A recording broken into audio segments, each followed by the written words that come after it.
우리 옆 사람하고 같이 인사하겠습니다. 믿음으로 도전합시다. 이렇게 인사하겠습니다.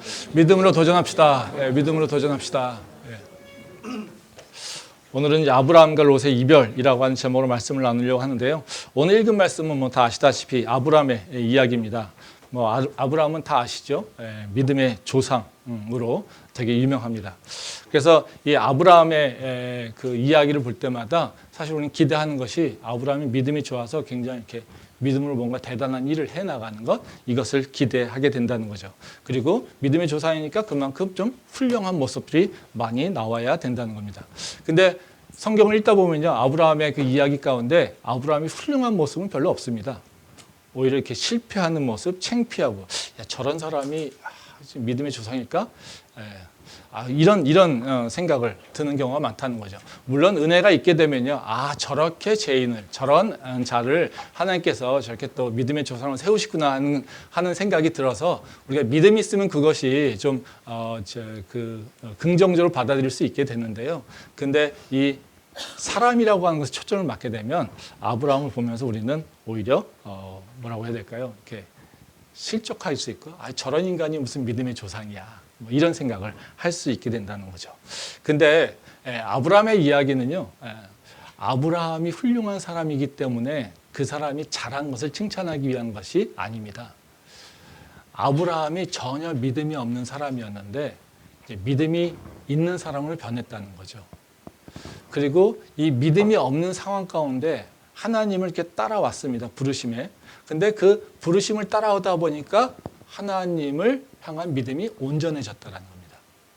그래서 아브라함의 얘기를 볼 때 우리가 어떻게 봐야 되는 거냐면요, 바로 아브라함이 어떻게 믿음이 성장해 가는가라고 하는 관점에서 봐야 된다는 거죠. 뭐 아브라함을 여러 가지 관점에서 해석할 수 있지만요, 통전으로 보게 되면요, 믿음 없었던 아브라함이 어떻게 믿음의 사람으로 되는가. 즉 자기의 이익만 찾던 그 아브라함이 자신의 분신과도 같은 이삭을 어떻게 드릴 수 있게 됐는가. 이 관점에서 보게 되면 그 아브라함의 이야기가 훨씬 더 재밌고 또 많은 교훈을 우리에게 줄 수 있을 거라고 생각됩니다. 근데 오늘 읽은 말씀은요, 바로 그 아브라함의 조카와 롯이 헤어지는 얘기입니다. 뭐 이 롯은 되게 사실은 되게 이제 아브라함에게 있어서는 되게 소중한 존재이죠. 하나님께서 아브라함을 부르실 때 뭐라고 부르시냐면 내 아비 친척을 떠나서 내가 명한 곳에 가라, 이렇게 얘기합니다. 근데 떠날 때 자기 아내 사라와 그리고 롯을 데리고 온다는 거죠. 뭐 사라야 자기 아내니까요, 한 몸과 같은 존재니까 문제가 없지만 롯은 자기 친척이죠. 그러니까 사실은 같이 가면은 안 된다는 겁니다. 근데 그 아브라함이 롯을 소중히 여기죠. 그래서 하나님 말씀을 어기면서까지 롯과 함께 오게 됩니다. 근데 오늘 말씀해 보면 아브라함이 롯과 헤어지게 된다는 거죠. 근데 그 헤어지는 이유도 되게 좀 이렇게 유쾌하진 않습니다. 왜냐하면요, 재물 때문에 싸우다가 헤어지게 된다는 거죠. 그러니까 아브라함이 이제 하나님께서 부르신 대로 이제 우르에서 내려와 가지고 가나안 땅에 왔습니다. 그래서 하나님께서 베델 땅에 있을 때, 야, 이것이 내가 너한테 줄 땅이야, 약속한 땅이야, 넌 여기서 거해, 이렇게 얘기했는데 거기에 기근이 오죠. 그러니까 아브라함이 얼른 남방으로 옮겨갑니다. 그래서 애굽으로 내려갑니다. 즉 먹을 것이 없어서 먹을 걸 찾아서 그 약속의 땅을 버리고 이제 애굽으로 내려간다는 거죠. 또 애굽에 내려갔더니 어떤 일이 일어납니까? 애굽 왕이 자기 아내를 탐할 것 같다는 거죠. 그래서 자기 아내를 탐해서 자기를 죽일 것 같으니까 교묘하게 이제 머리를 쓰죠. 사라한테 당신은 내 누이라고 하자. 그래야지 나를 지킬 수 있어. 뭐 이렇게 한다라는 거죠. 그래서 실제로 그렇게 합니다. 그래서 사실 자기 아내 사라를 애굽 왕에게 드립니다. 근데 하나님께서 그런 아브라함을 혼내지 아니하시고 누굴 혼내십니까? 애굽 왕을 혼내십니다. 그래서 애굽 왕에게 너가 어떻게 남의 아내를 범하느냐 그러면서 엄청 혼내신다라는 거죠. 그래서 애굽 왕이 두려워가지고 이 사라도 보내고 아브라함도 이제 다시 보냅니다. 근데 그 전에 이제 사라를 주는 대가로 많은 재산을 받았어요. 그래서 애굽에서 이제 그 부자가 됐었다는 겁니다. 그러니까 부자가 돼가지고 다시 이렇게 쭉 다시 이제 자기가 원래 있었던 땅 베델 땅으로 올라오게 됩니다. 그래서 베델 땅 올라오게 되니까 이제 부자가 된 상태에 있던 거죠. 그러니까 예전에는 기근이 있어가지고 먹을 것이 없어서 고생하던 땅이었는데 이제는 부자가 돼가지고 목축도 양도 많고 소도 많고 이런 상황이 된 겁니다. 그랬더니 문제가 뭐예요? 아브라함의 목자들과 롯의 목자들이 서로 싸우는 겁니다. 네 땅이다, 내 땅이다. 그러니까 땅이 비좁은 땅이라는 거죠. 그러니까 아브라함이 롯에게 야, 이제는 우리가 헤어져야겠다. 그리고 너는 네가 선택하고 싶은 땅이 가. 그럼 먼저 선택해. 그럼 내가 다른 땅으로 갈게. 그러니까 우리 헤어지자. 이렇게 얘기를 하게 되는 것입니다. 근데 이제 우리는 이 사건을 뭐 잘 알고 있는데요. 근데 이 사건에서 우리가 많이 이게 생각하는 그 포인트는 아브라함의 선택에서 이제 롯에게 먼저 선택권을 주지요. 그렇죠? 그것에 많은 경우에 이제 그 초점이 맞춰서 해석하는 경향이 좀 있습니다. 왜요? 양보하잖아요. 그렇죠? 그러니까 우리 믿는 자들은 양보해야 되고, 그렇죠? 롯을 사랑하는 마음으로 이렇게 양보해야 되고, 그러니까 우리 믿는 자들은 언제나 양보하는 사람이 된다. 뭐 이런 교훈을 많이 갖습니다. 뭐 틀린 거는 아닙니다. 그리고 아브라함이 굉장히 선한 사람으로 평가되는 경향이 있습니다. 근데 반면에 이제 아브라함이 선한 사람이 평가되니까 이제 누가 죽습니까? 롯이 나쁜 놈이 돼버리죠. 그렇죠? 롯은 뭡니까? 이 소돔 땅을 선택하게 되잖아요. 그래서 소돔 땅은 어때요? 풍요롭고 도시예요. 그렇죠? 돈도 많고 재물이 많은 곳이에요. 그러다 보니까 롯은 저 재물이 좋아서 재물을 따라가가지고 망해버린다. 이런 식의 나중에 이 스토리가. 그래서 믿음으로 모든 것을 양보하는 아브라함은 믿음의 조상이 되는데 롯은 육체를 좋아해가지고 육체의 선택으로 돈 쫓아가서 선택하니까 그곳에서 전쟁에서 잡히고 그렇게 고생을 해. 뭐 이러면서 그 인생이 바뀌어 뭐 이렇게 되는 경향이 있다는 거죠. 근데 이제 아브라함과 롯을 이렇게 대비해서 아브라함을 높이려다 보니까 롯을 완전히 죽일 놈을 만드는 뭐 그런 해석이 되는 경우가 어쩔 수 없이 있는 경우가 있습니다. 근데 저는 그것보다도 아브라함이 정말 롯을 사랑해서 선택했을까요? 아브라함이 갑자기 되게 마음이 넓어져서 자기 모든 것을 다 내 조카한테 줄 수 있으니까 그렇게 먼저 선택권을 줬을까요? 우리가 관심 갖는 게 아브라함의 인성이 좋아서 욕심이 없어서 조카를 사랑하는 마음이 극진해서 이것이 우리가 성경에서 우리에게 주고자 하는 얘기일까요? 그건 아니라는 거죠. 그리고 아브라함을 높이기 위해서 롯을 완전히 죄인, 죽일 놈으로 치는 것이 과연 우리가 맞는 해석일까요? 우린 그것도 아닐 거라는 거죠. 그러니까 우리는 사실 아브라함의 행동에 대해서 더 초점이 맞춰져 있어야 됩니다. 왜냐하면 아까 말씀드린 대로 이 아브라함의 이야기는 아브라함의 성장의 얘기이기 때문에, 특히 믿음의 성장이기 때문에 라는 겁니다. 그래서 아브라함이 왜 이런 선택을 하게 됐을까? 이 선택이 믿음과 무슨 연관성이 있을까? 우리는 이런 질문을 좀 해야 되지 않을까 생각이 됩니다. 그래서 오늘 제가 나누려고 하는 말씀은요, 바로 이런 얘기입니다. 아브라함이 왜 그걸 선택했지? 그 선택이 믿음과 무슨 상관이 있지? 그것이 우리한테 주는 교훈은 뭐가 있을까? 이 부분에 대해서 좀 생각을 좀 해보려고 합니다. 그럼 첫 번째로요, 이제 아브라함이 왜 롯에게 먼저 땅을 선택하라고 했을까? 그 선택권을 양보한 이유는 뭘까? 아까 말씀드린 표면적으로 보게 되면 아브라함이 조카 롯을 생각해서 양보한 것처럼 보이지만요, 사실은 아브라함의 선택은 롯의 관계보다 하나님의 관계를 더 중요시 여기는 겁니다.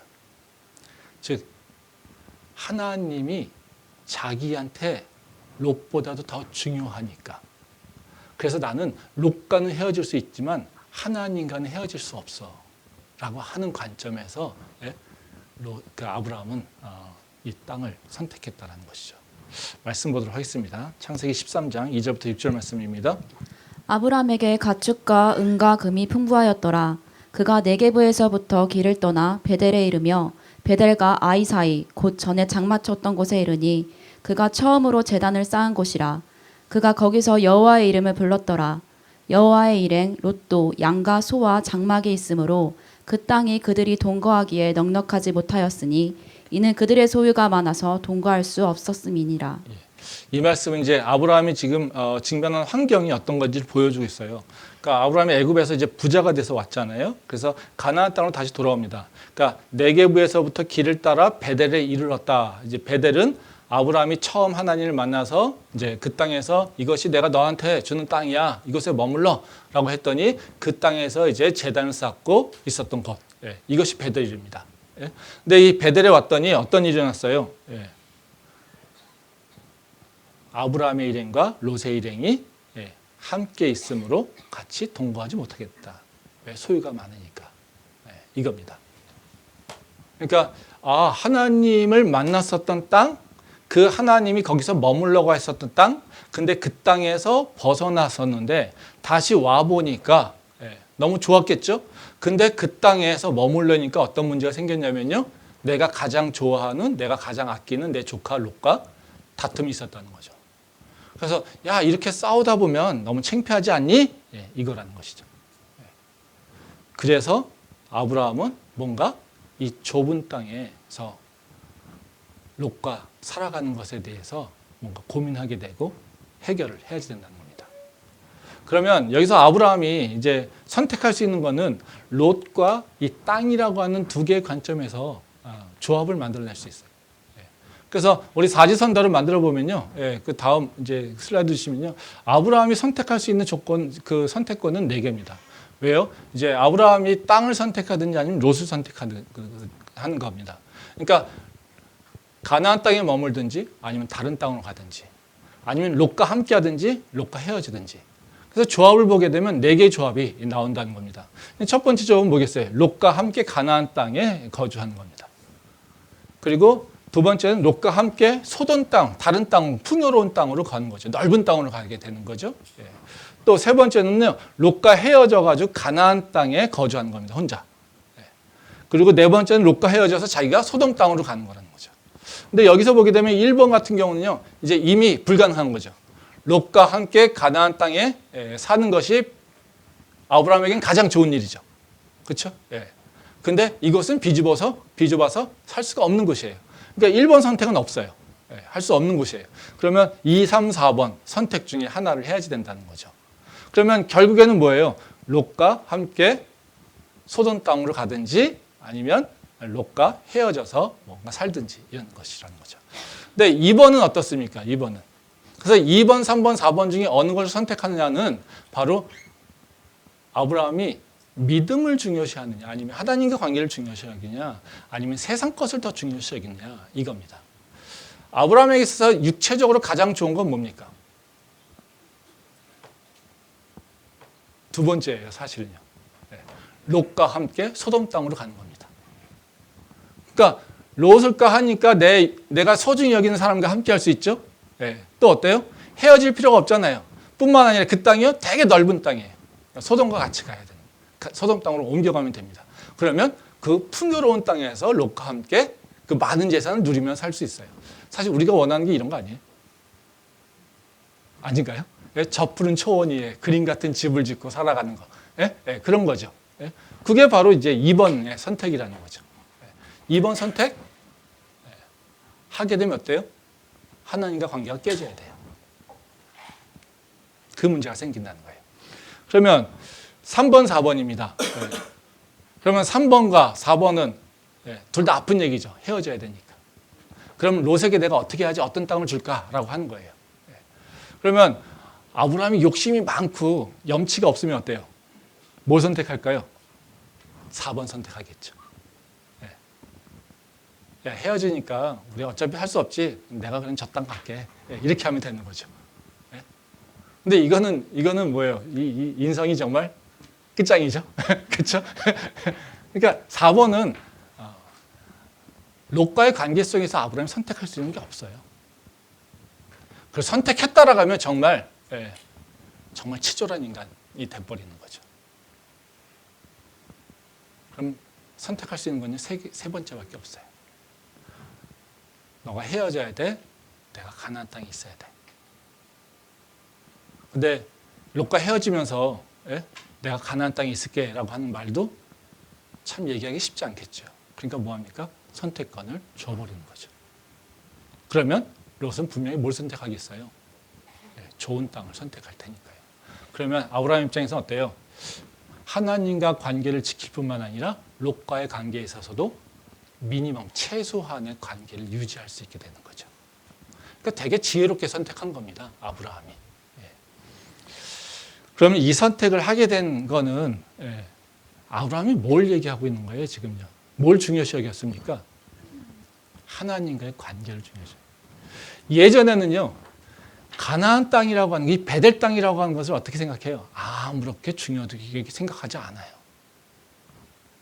그냥요, 내가 하나님이라는 존재 잘 몰랐는데 나한테 축복 준대, 나한테 아들도 주고 내 후손을 많게 한대, 따라가면 복 주신대. 그리고 따라온 거예요. 갈대아 우르에서요. 근데 따라와서 이 땅 준다는데 그 땅이 좋아 보이지도 않아요. 그 땅에 있었더니요, 기근이 왔어요. 먹을 게 없어요. 이런 땅을 줘. 그러고서 바로 고민도 없이요, 어떻게 해요? 남방으로 내려가요. 그게 아브라함이에요. 즉 하나님께서 이 땅을 주셨어라고 했는데 그 땅에 대해서 아무런 가치도 느끼지 않고요, 그 땅에 대해서 책임도 느끼지 않고요, 그 땅을 소중히 여기지도 않고요, 그냥 다 하나님과 관계를 무시해버리고 그 땅도 소중히 여기지 않고 내가 하고 싶은 대로 간다는 거죠. 먹을 것을 위해서. 그런 아브라함이었어요. 근데 지금은 어때요? 문제가 더 복잡하죠. 그렇죠? 이 땅을 지키려면 뭘 지금 희생해야 됩니까? 내 조카 헤어져야 돼요.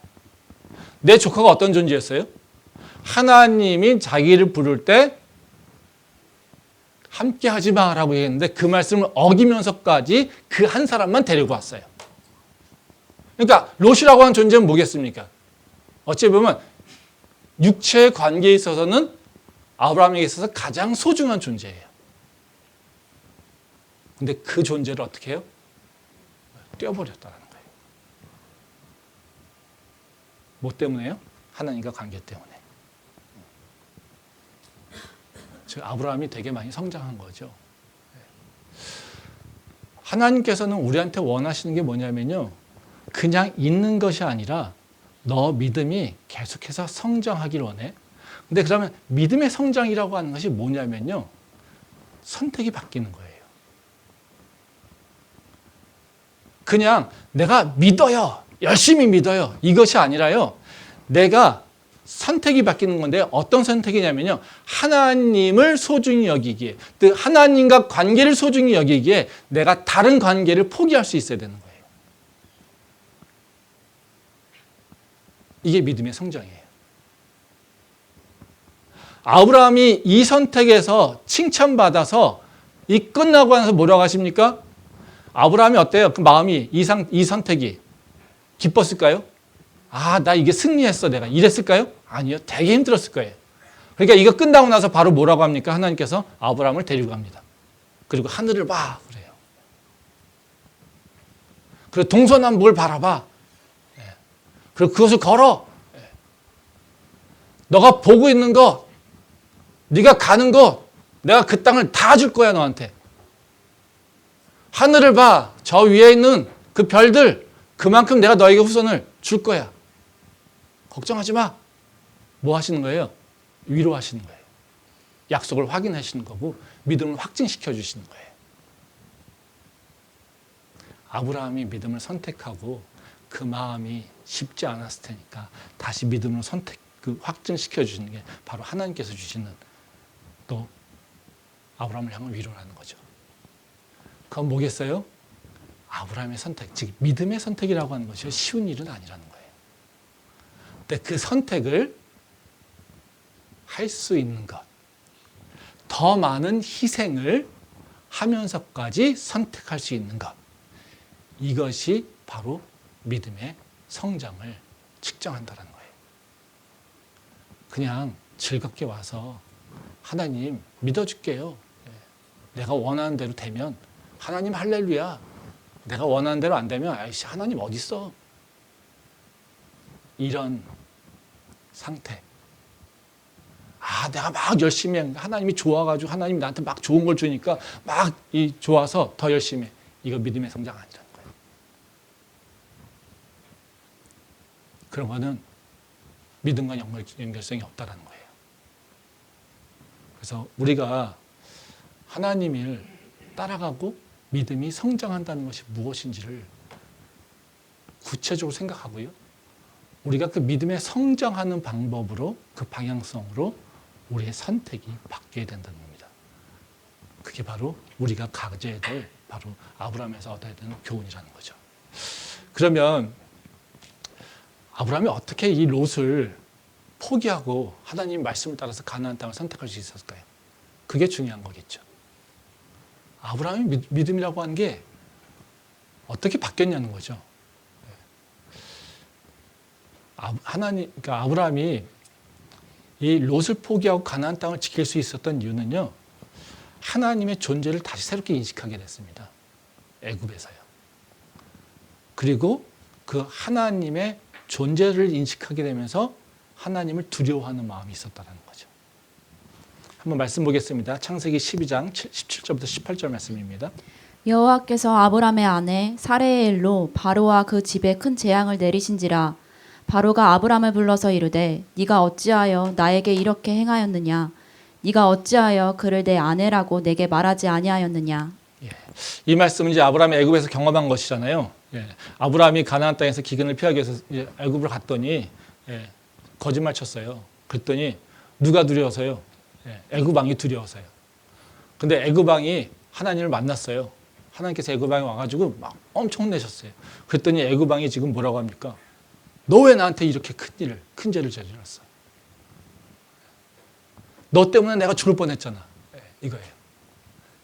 그게 아브라함이 경험한 하나님의 첫 번째 이미지예요. 지금 뭐예요? 아브라함이 자기가 두려워서 절대 해결하지 못하는 그 애굽 왕. 그래서 자기의 모든 자존심을 버리고 자기 아내까지 들이면서까지 자기를 살겠다고 하는 그 애굽 왕. 그 애굽 왕이 두려워서 벌벌 떠는 존재. 그게 누굽니까? 하나님이에요. 이 사건을 통해서 아브라함이 하나님을 뭐라고 배웠겠습니까? 좋으신 하나님, 내가 거짓말 쳐도 나를 절대로 벌하지 않는 좋으신 하나님, 이랬을까요? 아니죠.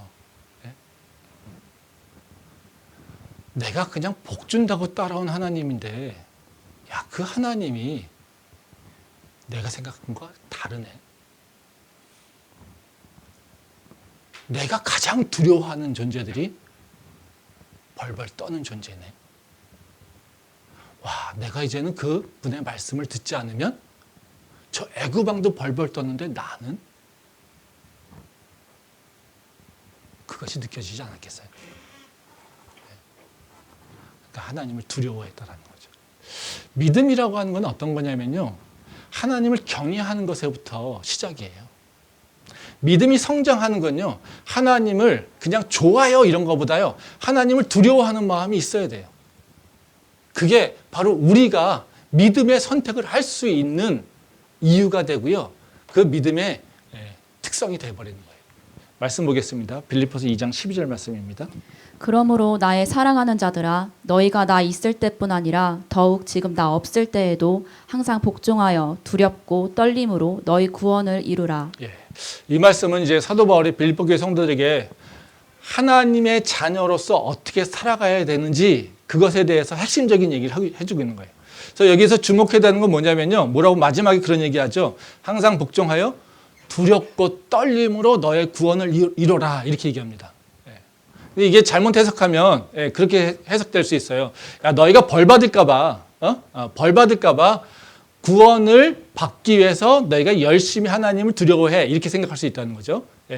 구원을 이루라고 하는 거니까요. 그래서 너희가 열심히 구원받기 위해서는 열심히 일을 해, 이렇게 해석할 수 있습니다. 근데 이 해석은 아니에요. 그러니까 이거는 구원을 이루기 위해서 뭔가 두렵고 떨라는 것이 아니에요. 구원받았기 때문에 구원받은 자로서 살아가기 위해서 너가 두렵고 떨린 마음이 있어야 돼, 이겁니다. 그래서 영어로 표현하면 워크아웃이거든요. 구원을 이루라고 얘기할 때 영어로 표현하면 워크아웃이에요. 수행하다, 행하다, 이런 얘기예요. 그러니까 너의 구원받은 것을 따라서 행동해. 근데 그 행동을 어떻게 하냐면 하나님을 두려워하면서 행동해야 돼. 이것을 얘기하는 거예요. 그것은 구원받은 자에게 구원을 어떻게 이룰 것인가, 즉 구원을 드러낼 것인가에 대한 얘기를 하고 있는 바로 이 말씀이라는 거죠. 사도 바울이 얘기하는 건 뭡니까? 너 이제 구원받았으니까 너 어떻게든 하나님 너 편이야. 그러니까 하나님 즐거워해야 돼. 하나님께서 너 항상 너 편이야. 그러니까 너 아무거나 해도 돼. 이렇게 얘기하십니까? 아니요. 너 구원받았으니까 너 하나님 앞에 책임이 있어. 그러니까 너는 너의 행동에 특별히 조심해야 돼. 이게 하나님께서 말씀하시는 거죠. 제가 2주 전에 우리 교회 청년들한테 이제 얘기를 들었어요. 뭐 이 얘기하면 이제 우리 청년들이 혹시 상처받을 수도 있습니다. 근데 상처받지 마십시오. 뭐 여러분들을 이제 뭐라고 얘기하려고 하는 것이 아니라 저는 요새 이렇게 청년들하고 셀 모임 하다 보니까 되게 이렇게 새로운 걸 많이 경험해요. 그래서 좋습니다. 왜냐하면 아무 일도 없는 것처럼 있으면요, 사실 안으로 썩는 거거든요. 그러니까 문제가 드러나야지 문제가 해결되고 그 문제를 해결함으로써 성장이 일어나는 거니까요. 청년들이 이제 저보고 셀 모임 오지 말라고 그러더라고요. 자기네들끼리 하겠다고. 제가 살면서 거부당하기는 또 처음입니다. 학교에서는 우리 제자들이 저 만나려고 이렇게 맨날 언제 시간 되세요 이러는데 우리 청년들이 저한테 오지 마세요 이런 얘기 하더라고요. 그래서 저도 이렇게 그래 그럼 나도 뭐 안 가지 뭐. 근데 별 생각 없었어요. 사실 처음엔요. 그래 뭐 너희들 원하지 않는데 내가 뭐 굳이 나도 야 청년들 셀 가는 게 힘들어. 캠등이에서 얘기하는 게 훨씬 더 즐겁고 편해. 예? 예. 근데 듣고 나니까요 이게 두고도 기분 나쁘더라고요. 마음 한편에서 이것들이 그래 뭐 싫다는데 내가 굳이 뭐 그럴 필요 있을까? 그래 이렇게 사실 그냥 그리고 기분 나빠도 그래 뭐 그러지 뭐 이러고 끝냈어요. 그래 그럼 가지 말아야겠다 이런 생각을 했어요.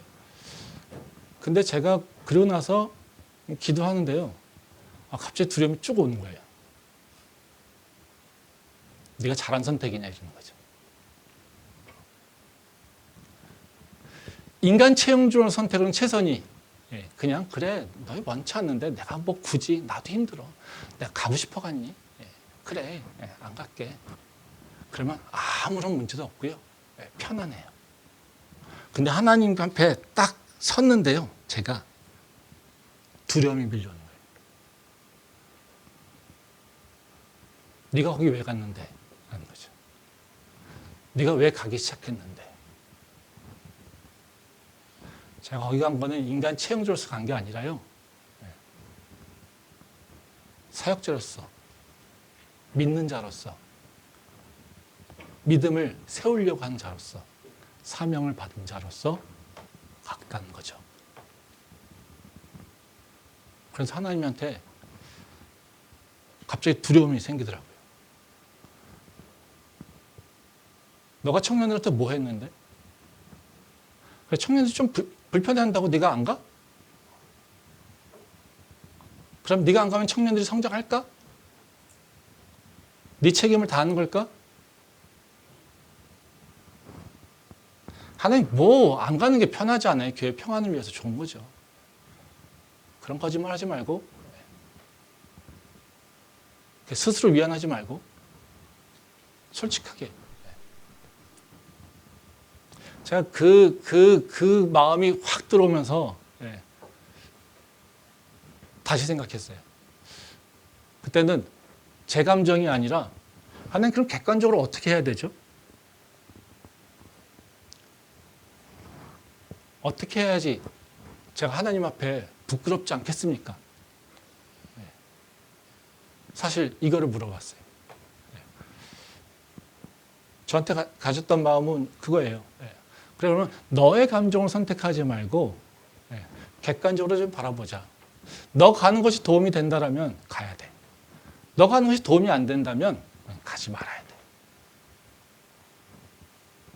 내가 기분이 좋든 기분이 나쁘든 이것이 중요한 것이 아니라 그들에게 도움이 되니? 그들에게 도움이 안 되니? 그들이 알아야 될 것을 알았니? 그들이 배워야 될 걸 배웠니? 이거를 네가 분명히 확인하면 안 가도 돼. 이런 마음이 들더라고요. 예. 그래서 제가 이제 오늘 셀 모임하면서 아마 그럴 거예요. 확인할 게 있어요. 왜? 무엇을 위해서? 목적. 예. 이 과정 절차가 제대로 이루어졌니? 그냥 몇 사람이 얘기해서 전체 청년 일부의 얘기가 아니라 몇 사람이 얘기한 거니? 왜냐하면 교회는 질서거든요. 교회는요, 세상과 다른 공동체입니다. 세상의 공동체는요, 질서가 이루어지는데 그 질서가 권력에 따라서 이루어집니다. 권력이 센 사람이 권력이 약한 사람, 권력이 센 사람이 모든 주도권을 갖고요, 그 권력을 이용해서 그 공동체의 조직의 질서를 유지합니다. 그리고 그 방향성을 결정한다는 거죠. 교회는요, 예전에는 그런 권력이 있었어요. 근데 지금 시대의 교회는요, 그리고 성경적 교회는요, 그런 권력이 없어요. 왜? 교회의 머리는 예수님이시니까요. 교회의 권력은요, 예수님밖에 없으니까요. 인간이 가지고 있는 권력이 없어요. 지금은 어찌 보면 그게 더 분명해지죠. 교회에서 징벌이라든가 이런 것들이 의미가 있습니까? 교회에서 마음에 안 들면 에이, 이런 교회가 어딨어? 그냥 나가버리죠. 걷다 대고 너는 징계받았어. 너는 며칠간 나오면 안 돼. 너는 뭐 이럴 수 있어요? 예. 없어요. 예. 그렇죠? 그런 건 불가능한 일이에요. 그러니까 교회는요, 모든 사람이 다 자기가 마음대로 하고 싶은 일을 할 수 있어요. 지금 이 시대에는요. 그건 좋은 일인 것 같아요. 그러면 마음대로 하고 싶은 걸 할 수 있어요? 예. 교회 질서가 유지될까요? 이루어질 수 없어요. 근데 그럼 교회가 어떻게 질서가 유지될 수 있겠어요? 인간을 두려워하는 게 아니라 하나님을 두려워하면서 질서가 유지됩니다. 그래서 성경이 믿음이 온전하여서 그 성도들이 하나님을 두려워하게 되면 그 교회는요, 질서가 자연스럽게 이루어져요. 근데 그 교회가 하나님을 향한 온전한 믿음이 없고 영적인 가치도 없고 그리고 성경적 지식도 없고 세상에 붙잡힌 세상에 노예된 교회라면요, 그 교회는 질서가 없어져요. 세상에 붙잡힌 교회가 무너지고 타락하는 이유가 바로 그런 이유예요. 사람이 나빠서가 아니라요, 하나님을 두려워하지 않고 있기 때문에, 아무도 그 하나님을 두려워하는 마음으로 행동하지 않고 있기 때문에, 그저 내가 편하는 것만 가지고 행동하니까, 내가 원하는 것만 이루려고 하니까, 하나님을 경외하는 마음이 없으면요, 우린요, 금방 무너집니다.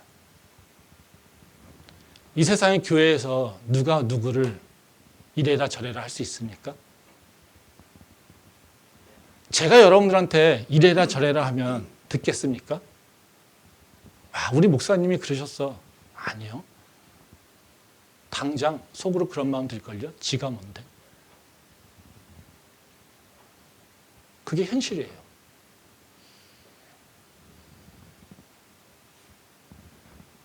이런 공동체는요, 존재할 이유가 없어요. 그리고 존재할 수도 없어요. 하나님과 합당한 공동체도 아니고요. 그렇기 때문에 교회라고 얘기할 수 없어요. 그래서 우리가 공동체를 온전히 하려면요, 모든 성도가요, 가져야 될 믿음이 여호와를 경외하는 마음이에요.